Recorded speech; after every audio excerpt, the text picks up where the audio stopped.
بسم الله الرحمن الرحيم الحمد لله والصلاة والسلام على رسول الله وعلى آله وصحبه ومن والاه.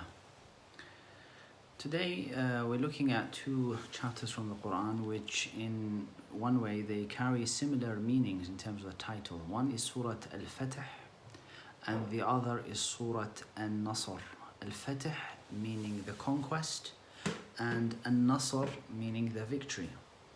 Now, both of those titles are very inspirational and motivational titles because they are inspiring the Muslims, especially when you consider that the time of the Prophet ﷺ, it was a time of battles, it was time of military expeditions. It wasn't a simple just a simple da'wah of telling people about Islam, etc. There was, right from the beginning, there was an announcement of enmity towards the Prophet ﷺ and his message right from the beginning. So there was a whole concept of battles and so on, and then battles need victory, they need conquest. Now probably most people think that the name Al-Fatih, the conquest, is probably due to the conquest of Mecca, and that is incorrect. This surah was actually revealed after the Sulh of Hudaybiyah, the Treaty of Hudaybiyah, which was in the year 6th after the Hijrah. Now the Prophet ﷺ, after having defeated, or after the military loss of the Arabs against him, when they came out all the way in the remember we talked about the chapter of Al-Ahzab, and they went back, they couldn't defeat the Muslims, they lost in that respect, they were scattered, they lost their hopes, their optimism, their enthusiasm, and they went back. So in the next year the Prophet ﷺ said, well, now that is that, we should be able to go and do Umrah to the house. So he prepared and they went for the Umrah. However, Quraysh didn't want to be seen as losing another phase of the confrontation and the conflict. They did not allow him. It's a story in the seerah which is very important to go back and read and learn. However, after this there was a treaty, and that treaty was a treaty of peace, that we shouldn't fight, we should have 10 years of peace, nobody should attack each other, etc., etc. And the treaty is quite clear. So this treaty, after the Prophet ﷺ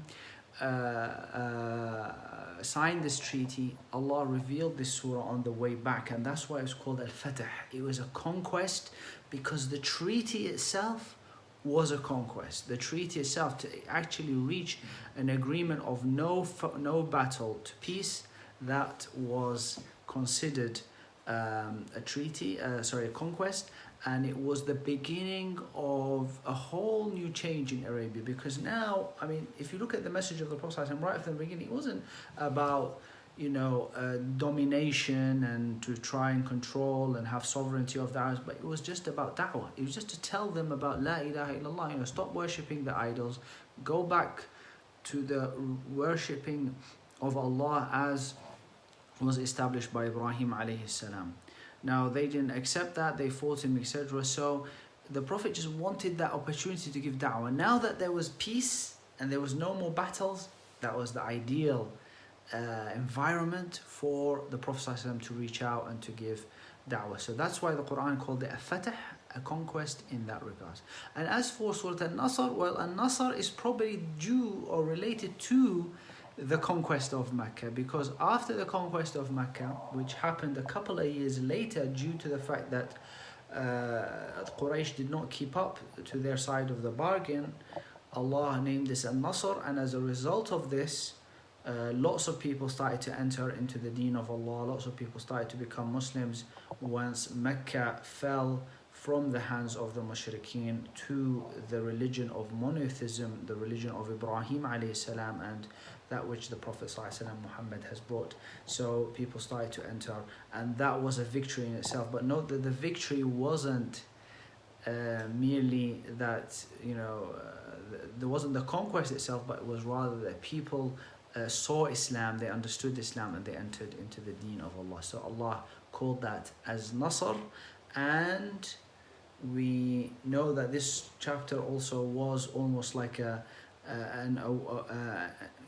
say an alert to the Prophet ﷺ that his time was coming close, as well as he has achieved and has made his mission successful. Wallahu a'lam.